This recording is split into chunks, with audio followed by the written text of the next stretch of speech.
Take note of these key considerations, financing tips he's going to offer, as well as how to avoid common mistakes. And we just want to highlight to everyone, tune into our Facebook Live because it's your chance to win his award-winning book, I Am Not Good Enough. There's so much to be said about this great book. We'll tell you more about it in just a bit. Beyond the property price, what are some, should we dive straight into the hidden costs for first-time buyers, that they tend to overlook, things like legal fees, stamp duties, or maintenance funds? But you're saying that, but first is the more important question you were saying about why? Why is it even up till today, with higher cost of everything, people still want to upgrade. People still want to make that move and acquire private property. And why should we ask this question? I mean, Levi, put it this way. Yeah. It is definitely an aspirations. Among the many aspirations of people is to have a better life for their loved ones, for the children, for themselves. Sometimes it is wrongly associated.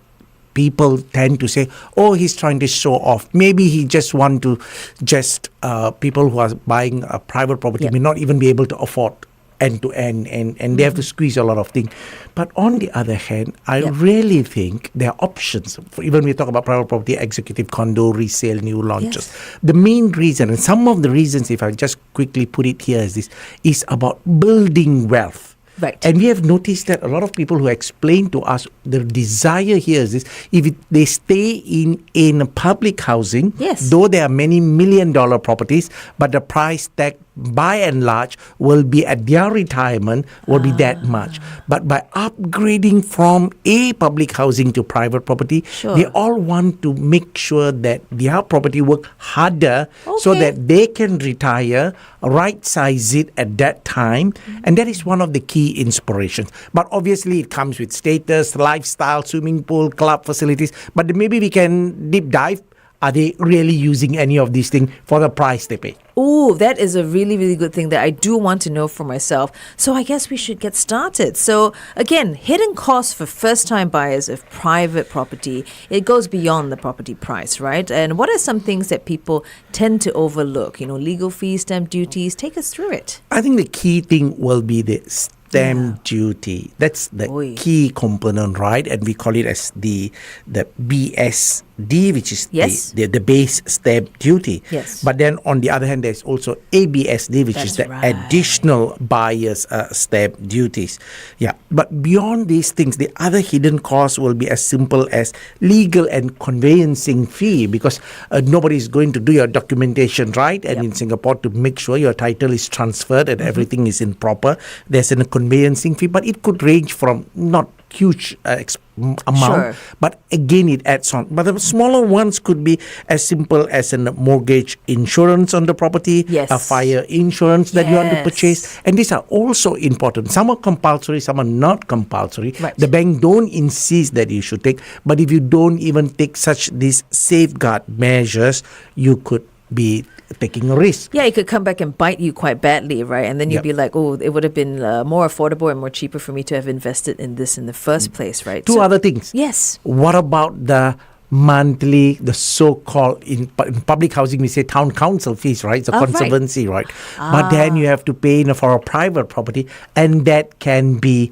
couple of hundreds depending on the size and the facilities that development comes with, and that is recurring. Not forgetting the last thing is the property tax. So whether you're owner occupying it or an investment property, the rates are not the same as you take that leap from a public housing to a private property. Well, it could be quite a rude shock, as we kind of dive into this. And we're going to go even deeper, so come and join us on our Facebook Live as we talk all things to do with private property. 1FM. Hey everyone, of course we have our Facebook question. It's on the bottom of the screen. And if you answer it, you stand a chance to win for yourself this really great book. I'm reading it. I'm enjoying it. It's Ismail Gafoor's award-winning book, I Am Not Good Enough. Now, this was actually published for PropNex's 25th anniversary. It is so much more than a biography. And this is about an award-winning entrepreneur's very candid guide to successfully building an organization. There's so much that you can take away from it, and having a foreword from President Tharman himself in the book. It's a very honest, very heartfelt read, and you know what? It's really like having a conversation with Ismail himself. So please win this book, and you will be thoroughly inspired. Okay, so answer the Facebook question. So let's talk a little bit more. Can you walk us through, Ismail, about how much a buyer should realistically, therefore, because we talked about all the costs, hidden costs, what should they realistically set aside for upfront costs before even collecting the keys? Lavinia, you're absolutely right. I think one of the most important thing in any purchase of property is financial planning. Nobody should underestimate this as far as, because these are long-term commitment. Yes. You can't buy a property and you say that, hey, I think I don't like it and I want to dispose it. It's not going to be easy, straightforward, right? Because there are, I won't say, cost involved. Like, for example, if a person who buy a property and they sell within the 4 years, there's a seller's stamp duty. We talked about it last week. We did. Yep. So these are some of the constraints. But in a nutshell, if we take an example of, let's say, it's $1 million, so that people can always multiply it based on their ability and the desires of what kind of a property. One of the key things here is the bank only gives up to a maximum 75% loan for the first property. That means the 25% we will have to come out. Yes. But the beautiful thing here is this: you don't need all the 25% in cash. Minimum 5% cash, while the remaining 20% can be from your CPF, provided you have that amount of money in CPF. But if you don't have that amount of money in CPF, then everything is going to be cash. That is going to be the extreme, right?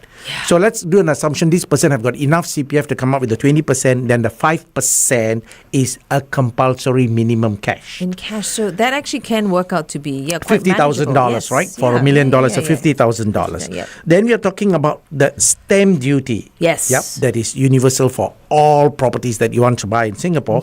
And for $1 million property, and the stamp duties are actually tiered from one amount to the next higher amount. Yes. So it's progressive in terms. So for $1 million property, it comes to $24,600. Okay. And then the legal fees are generally depending on how complex it is, but generally it's also based on the law firms. Sure. It could be anything between $2,500 to $4,000. And you have to do a valuation because you're going to use the property to take a loan and CPF. And it could be anything between about $300 to $500. And then the home insurance premium, and depending on the kind of a coverage, it could be a couple of $100. Sure. So all in all, we are talking about almost $80,000 for $1 million property, and that's about 8%. Right. But to be safer, you have 10% before you even decide to look for a property. Because some things would just creep up. You know, they'd be like, oh, yes, you need to pay. Maybe you have to do a little bit of renovation before you even move in, you know, essential stuff that, I don't know, you have to replace. Little things like that creep up, right? I think we have to talk about renovation, and that's the total shocker for many people, especially if they're buying resale properties. Okay. So you were mentioning earlier before that one of the key things that people really do forget is that the recurring expenses, right, when it comes to buying private property. So what should new private homeowners budget monthly or even annually? Yeah, I think first and foremost, I always encourage people, whoever who buy a private property or so, look at mid and the long term. Don't enter the market on a speculative thinking that I just want to think that I like it, so emotionally jump into it, and if I don't like it, want to get out of it within the next 4 years or so, or 3 years or so, because there's a lot of cost. So how do I define mid and the long term?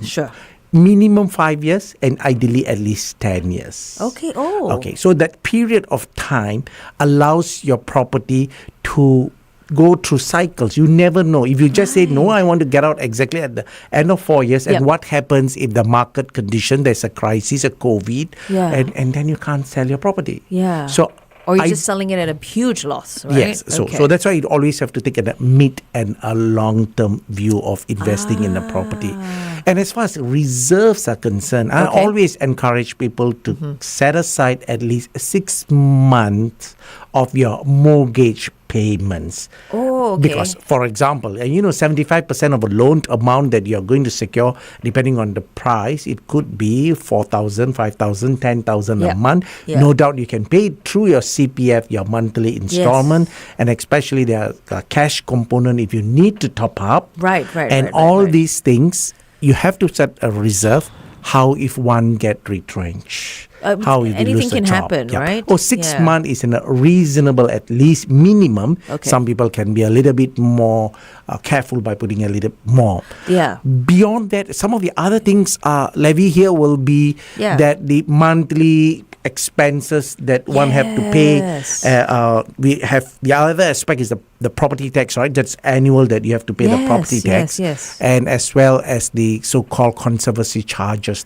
That's management right. fee that you pay to the condo. That can be quite a bit, right? I mean, I know it depends from the property, the size of the property, how many residents are there, but we're looking at least, a couple few of $100s. Yes. And if it is in a bigger unit or even it's a smaller unit in a luxurious lifestyle where there are a lot more facilities to upkeep, it can go to maybe even closer to $8,000. Wow. But generally, we are talking about not to worry for most of the mass market condominiums and so on, because some of the facilities are relatively basics.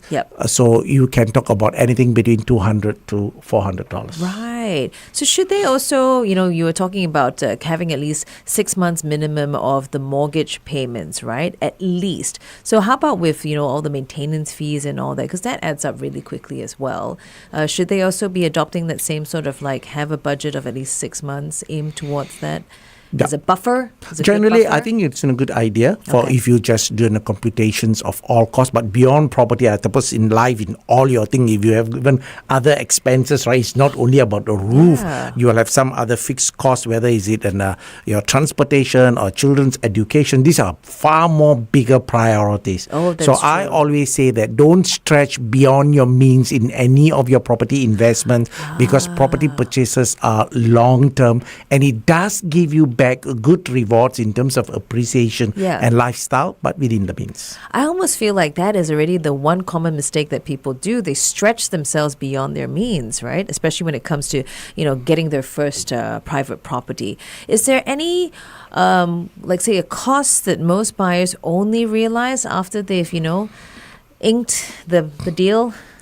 I think that we have talked about it a fair bit, which is maybe the monthly maintenance fee or the property tax. Just to give it an example of a property tax for an owner-occupier or public housing, let's say if someone is staying in a 4-room HDB with an annual value of about $16,000. Okay. And they only have to pay $160 a year. Yes. But about a similar size of a 4-bedroom, but if it is in a private property, the annual value could be $36,000. And the annual payment of the property tax can be $960. So we are talking about $160 to $960 is almost 5 times more than the $160 that you are paying. That is a huge jump. We're going to actually jump back on air to talk about renovation costs, which you say is a big thing.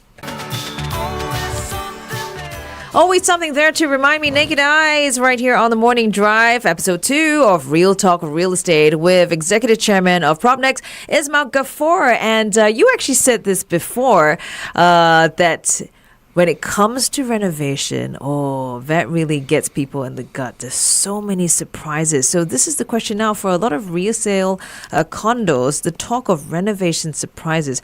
How can buyers protect themselves from unexpected repairs, or even renovation costs, because those things can really escalate and fast.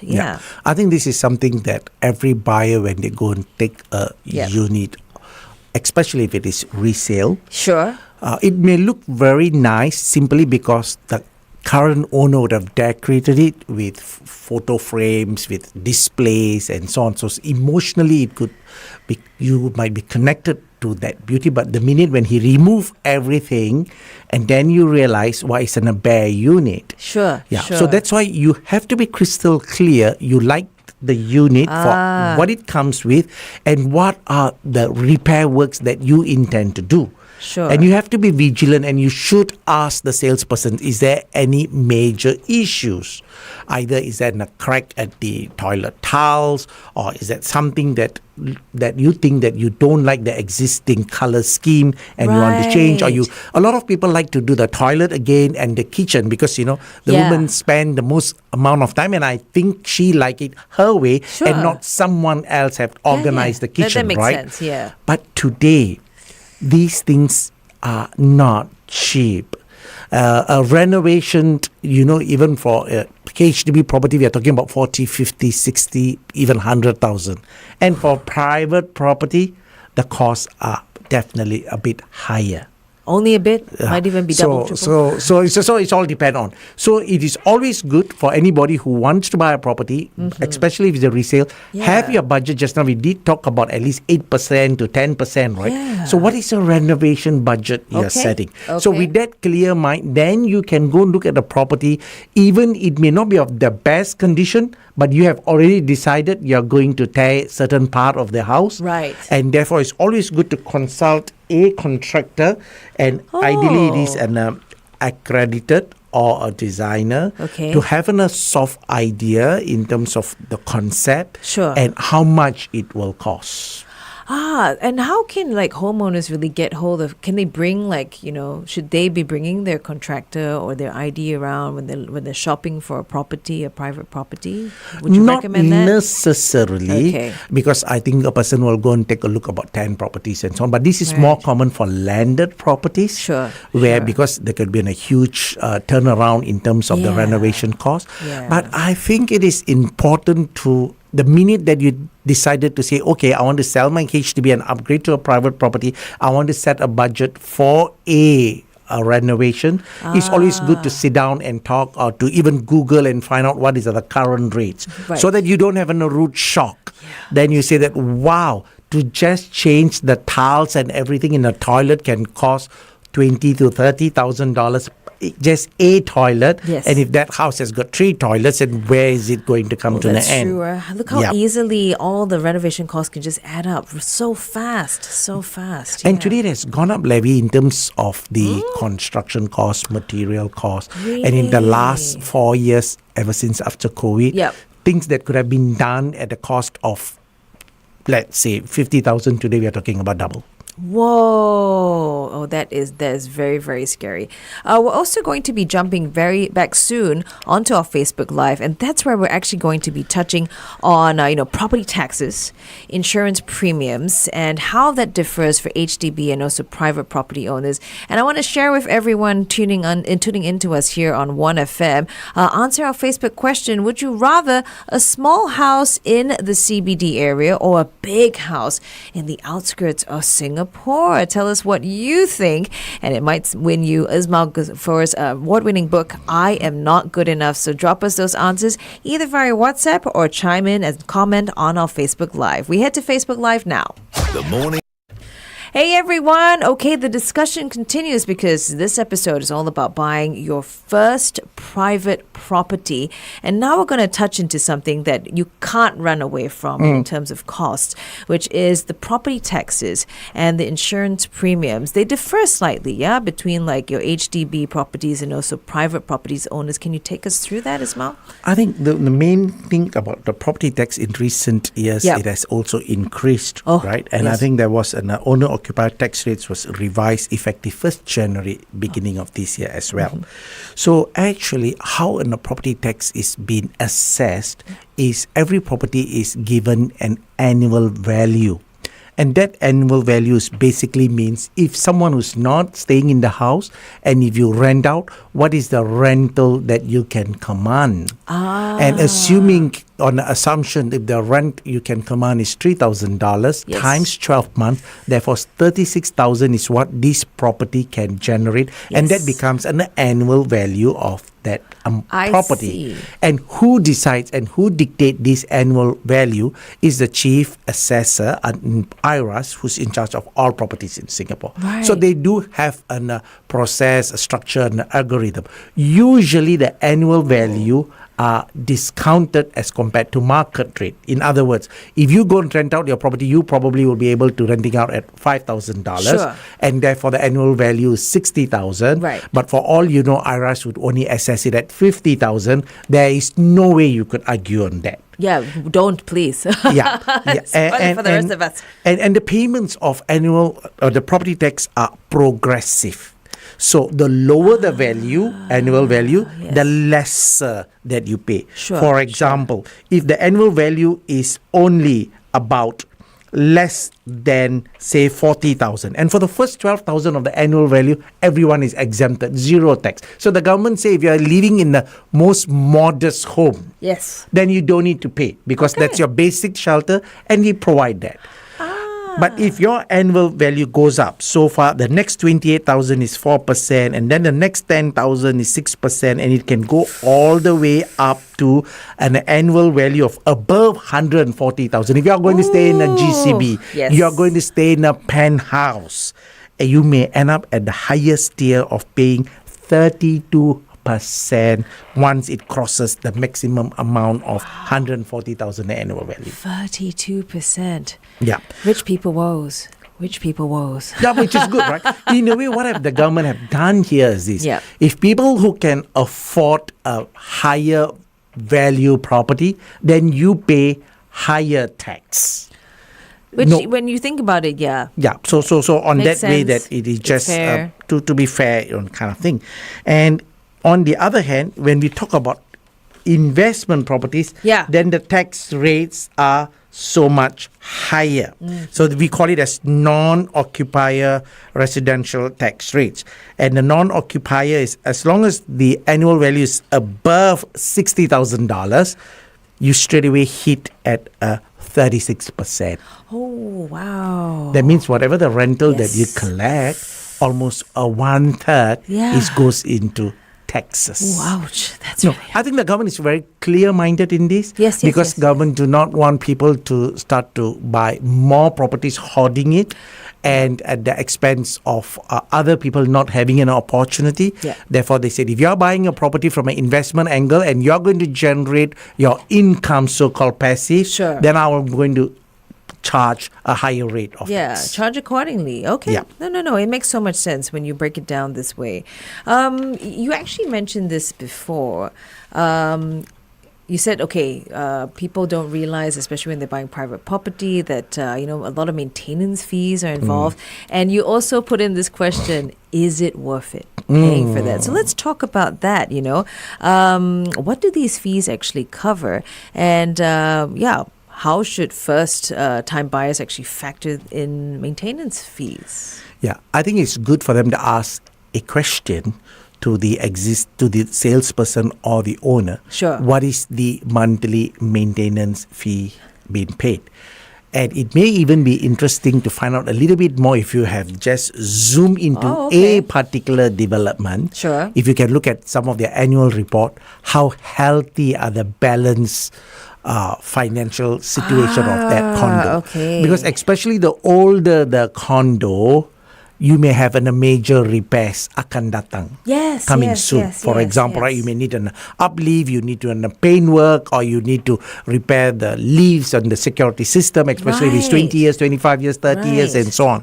So usually your monthly payment do have a component that is to pay towards the facilities. It could be the security services, the cleaning services, the maintenance. Yeah. There's also another component known as sinking fund.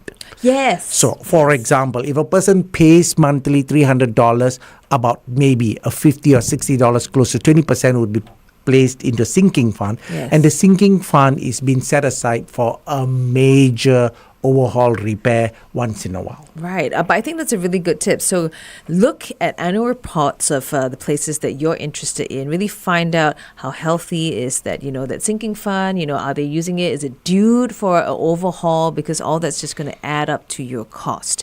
So can you explain the difference? You did bring this up, in our introduction. Buyer's stamp duty, BSD, versus additional buyer's stamp duty, ABSD. And tell us the difference and when does each apply? BSD, which is the buyer's stamp duty levy, is applicable for all properties. Yes. And nobody can get away with it. If you do find out, please share how. No. There's no way. Then you will be in trouble then. Yeah. For sure. Yeah. And BSD are progressive. Right. That means it is tiered from one amount. For example, it's very simple formula here is the first 180,000, the property value, you only pay 1%. Right. The next 180,000, 2%. Then it goes on to the next 640,000, so as to round it up to the million is 3%. Then beyond that, it goes to 4, 5. A property that is above 1.5 million is 6%. Right. So that's how it is tiered, so that the lower the property value, people don't need to pay a high amount of buyer stamp duty. So that's how it works. Okay. But on the other hand, the ABSD, which is the additional buyer stamp duty, is being used as a tool to make sure that people are not speculative, or people try to buy more properties and not giving a fair chance for the first timers. So the ABSD is a fixed amount. It is not tiered. If a Singaporean buying a second property is subjected to additional 20%, third property and beyond is 30%, a PR will have to pay the BSD plus a 5% additional, for example. So there's a differentiation, right? And then for foreigners, they're subjected to the BSD plus a 60% of ABSD. So that's a tool, right? It's a mechanics to say that I want to give a Singaporean first. Yes. That's what. Number two, I want to give anyone who's buying the first property a lower amount, the base. Right. Yeah, that's the way it works. Okay. So I think that's made it really, really clear. And also, you have to take note of this, right? So BSD versus the ABSD. In just a bit, we're going to head back on air and we're going to talk about all these smaller costs that can also add up when you put them all together. Things like, your conservancy fee, your lawyer's fee, valuation reports, as you say, which are very important as well. And your agent commission. Sometimes people forget about that, right? And how all this fits into that bigger picture of those who are, aiming to buy their first private property. So come and join us on air on 1FM 91.3.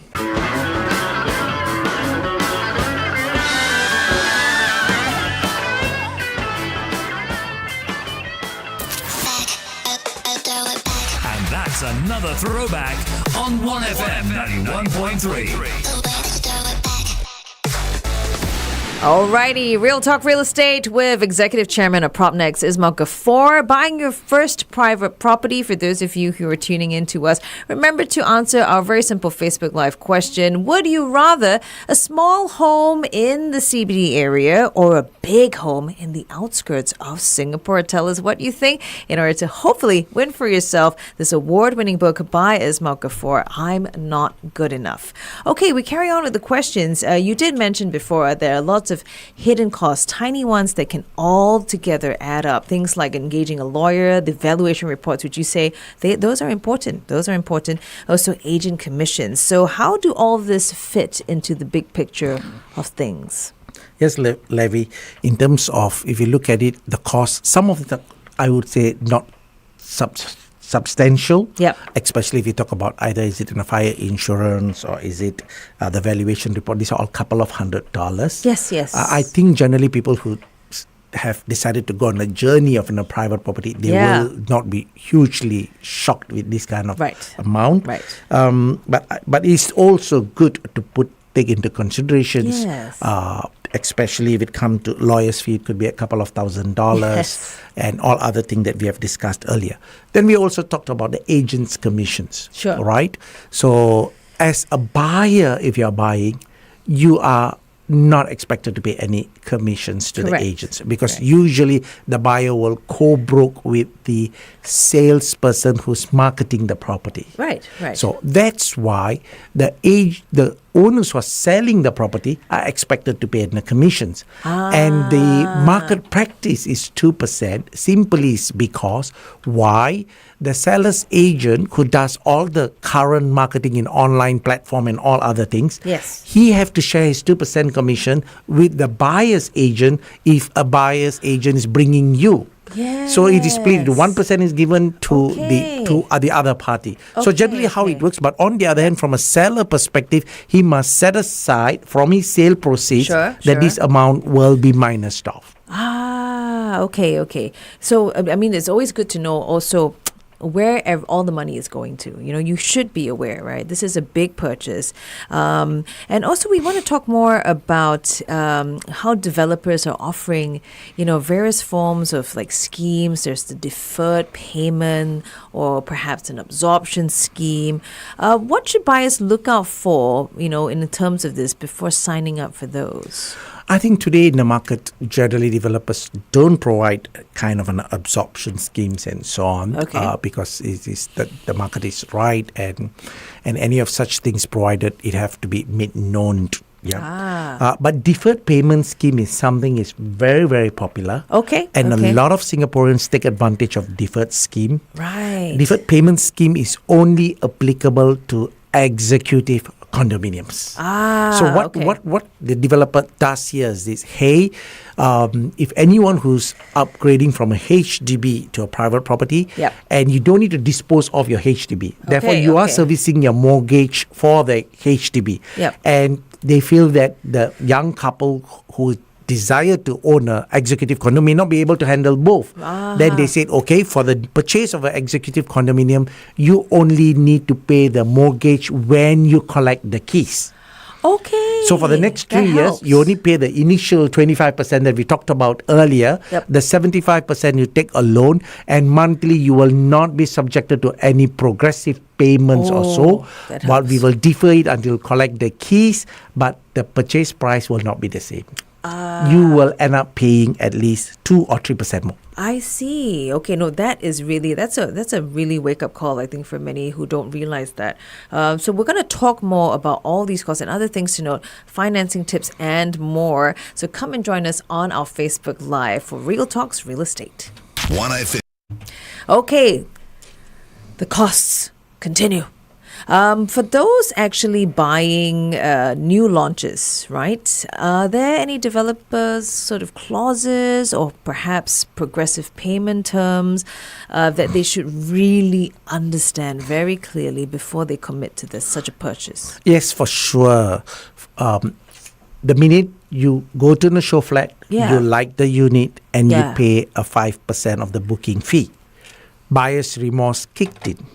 And therefore you say, no, I made that wrong decision, and I want to not continue to pay the balance 20% or so to exercise the deal. So basically you only pay a booking fee of 5%, and you have got a couple of weeks before the sale and purchase agreement are being presented to you for you to and exercise. But you choose to back out. Can you? You can. But on the other hand, the developers will forfeit 25% of what you have paid, which is 1.25%. So over property of say $2 million, and you have paid a $50,000. Assuming $2 million property, then you would have paid a 5% would be $100,000. And then if you choose to back out of it, you will lose $25,000, which is 1.25% off the minimum 5%. Okay, so the people have to be very absolutely certain that if you decide to put the booking fee, you are not going to back out of it, but you can for whatever reasons. So that's why it's important to do whether can you secure the loan? Does the bank give you the approval? So you need to plan all these things even before you go and make that booking. Then the other thing here is the progressive payment. For new launches, once you have paid the 25%, the balance payment will be triggered progressively over the next 3 years of construction, and they will have those guidelines. Yes. When the foundation is completed, another 10%. When okay. your level, assuming you book on the highest level, let's say on the 30th floor, you need not pay the next progressive of 5 or 10% until your floor slab Closer is to the done, until the roof is done. So it goes on a progressive. So especially if you're not taking huge amount of loan and you want to pay the progressive payment through your cash because you're going to get your bonuses or you're going to sell some of your current property, then you must plan the time. You know what? That's why you keep on emphasizing to everyone that this is not a small purchase. You really need to think well before. I mean, yes, some people have, uncontrollable circumstances beyond, they have to pull out of the sale. But yes, it can be costly. It can be really, really costly, right? Okay. Most people, I did, when I bought my first property, we forget about fire insurance or mortgage insurance. Is it really necessary? Can you advise on this and when and how to get coverage? For private property, actually, it's not so compulsory levy. But for HDB properties, is it? As long as you're going to use your CPF funds to finance and so on, it is almost unnecessary for you to get the fire insurance and as well as part of the mortgage insurance. As far as the private property is concerned, most banks don't insist on this. Because as far as the bank is concerned, you have paid your 25%. If you are not going to continue paying your monthly installment, I've got a baseline that you're going to lose your 25% because I've only paid 75% financed. Yes. But on the other hand, I always think it is only prudent and right for people to cover both. The fire insurance and the mortgage insurance. And it may cost depending on the amount of loan, even if you can't buy for the full amount of your loan, you could always buy for a certain amount. At least you know you are covered. Yes. I think that kind of security is something that one should not compromise, right? And these could run into the cost of like mortgage insurance, fire insurance. Could you give us like a rough sort of like figure? Depending on the amount, it can go to a couple of $1,000s, and assuming, and it is like an insurance plan, right? I think there's a way that I would say people need not buy this, provided you're personally covered through other form of insurance.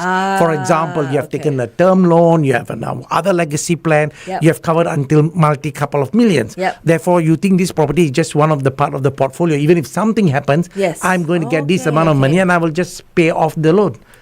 So that's why the bank don't make it compulsory. I see. But each an individual must know in a crisis, will your loved ones continue with the lifestyle you intended to start with? Oh, that's a very good question you should ask yourself. That really puts things into very clear sort of perspective on things. Okay.